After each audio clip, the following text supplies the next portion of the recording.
Hey, what is up you guys? Paul here, you're watching Team APS, I'm with Chris, and in today's video we're going to compare and contrast playing YuGiOh online on DevPro, YGOPro, and playing YuGiOh in real life.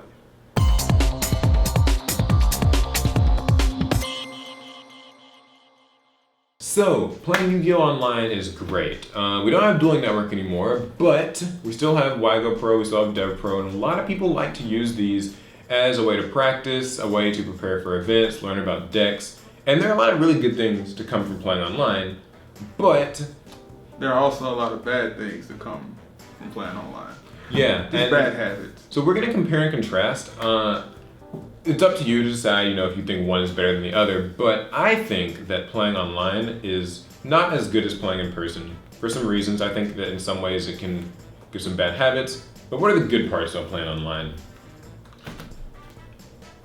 Playing online, the best part about playing online is that it actually gives you an outlet and the means to play any deck that you want to play. Yeah, all the cards, you've got everything there.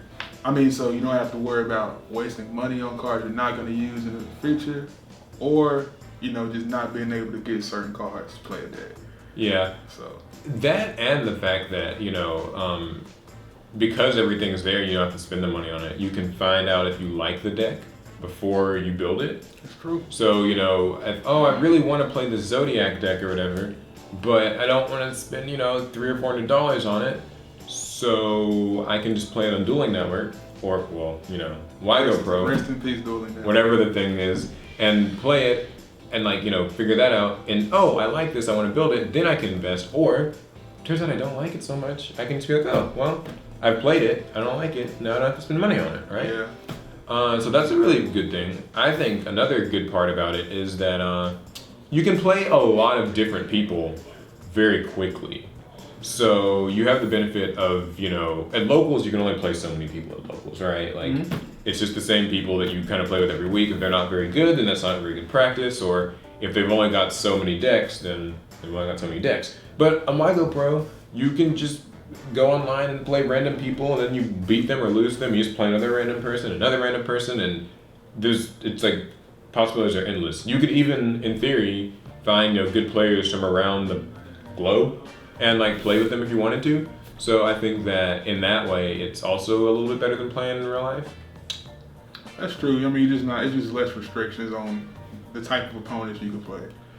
So, And, like I said, just more free reign. Being able to play better people, because you may go to a local where there's nobody there who's ever had any type of YuGiOh.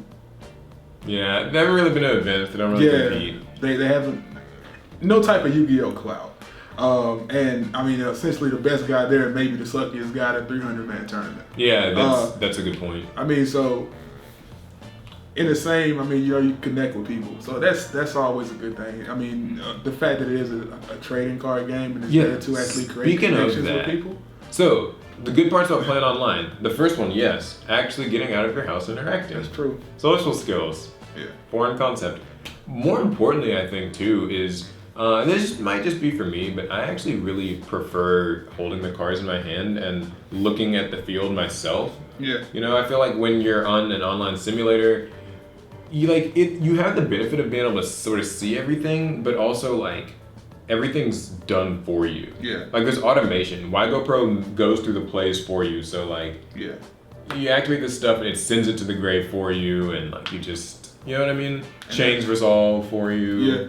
And that's bad because essentially, if you don't go into it being strong, being a good of enough player to realize that, hey, this is just automated and it's gonna help me out a lot, it will handicap you in real life. Yeah, the hand holding can cause some real forgetfulness.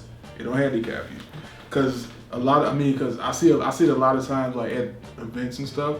Players who play, they take their hand, they put it down on the table, and they don't pay attention to what's in their hand, and then major effect goes off and they let it go because they think they can't stop it. They miss that effect veiler. They miss, whole effect veiler in their hand. They got the Ghost Reaper, whatever. Yeah, and like I said, playing online, the fact that it does, you have this in hand and you want to activate it, that type of stuff in hand. It literally tells you. Plus, Scarm, those kinds of effects. Yeah. X-Saber, Dark Soul, Skarm, Panaki. Effects you can't forget. Those things that happen in the end phase, you know, Gold Sarker or Stardust coming back. YGOPro and DevPro will always give you a prompt. It's always going to notify you. It's always going to, do you want to search? Do you want to get this in the end phase? You know, what's the order you want to do this? In real life, you have to remember that stuff. And in events, that's the type of thing that people are not going to let you, you know, like, take that back. Yeah. You forgot your Skarm search. Sorry. You know, and that, you know, on YGOPro, you can do that. Another small, like, thing that most people overlook, too, I think, with YGOPro is actually that if you're making a play and your opponent has, like, Solemn Warning set or anything that they can chain to it, when you make that play, you'll have, like, that countdown timer that, and so you can read when your opponent has something that could stop you. If they have nothing, that timer won't even appear. Because every time you play a card, they have to get it pauses. Yeah, it pauses. It goes to slowdown. They don't activate the first time. You don't want a response. They don't activate the first time. You kind of know, hey, they may have something that they can activate to my summon. Yeah, so there's no more like bluffs and stuff like that. And YGOPro, it's if they could stop you, you'll know that they could, and that's kind of a real issue. So those are things that, in my opinion, can like dull the YuGiOh senses. You know what I mean? Like I said, it'll handicap you to a point that it's like, oh, you're expecting things to happen in real life. They're not going to happen in real life. And you know, like I said, just going into it, you didn't take the necessary means to learn how to actually play the deck, or how the deck interacts with other decks and other cards in other decks. That you go into a real event and you've only been playing online, it makes you look crazy after a while, because you're just like, oh, I got this deck, I'm really good with it online, but in real life against people, I don't know how to play it. It's kind of like it makes you think of like keyboard warriors on Facebook or something, you know, the people who like behind the screen that just argue and type.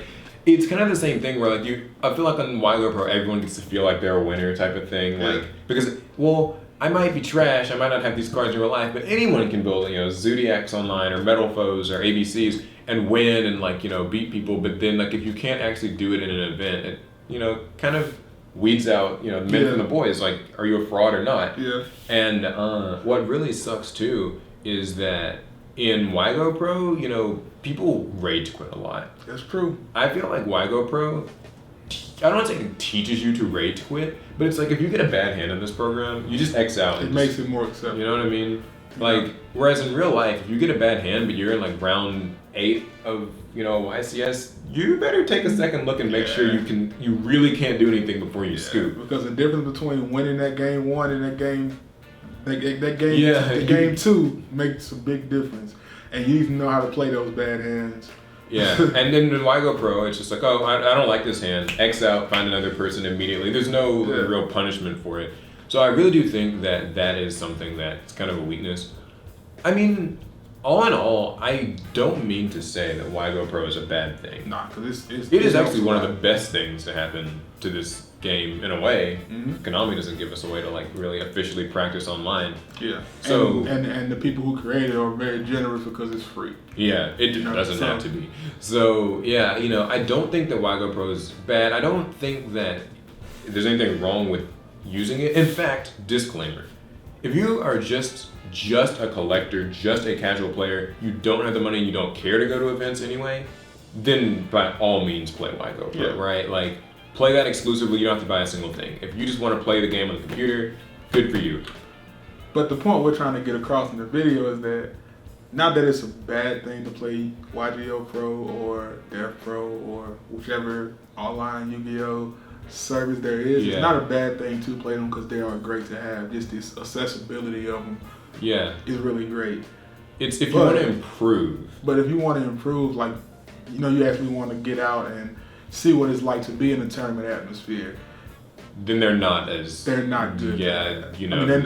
They're not just like there for that. Yeah, the interaction's not there. The memory's not there. Yeah. Now the whole memory part, like that part is kind of different because I look at that in a different way. We probably think about two different types of memory when it comes to YuGiOh.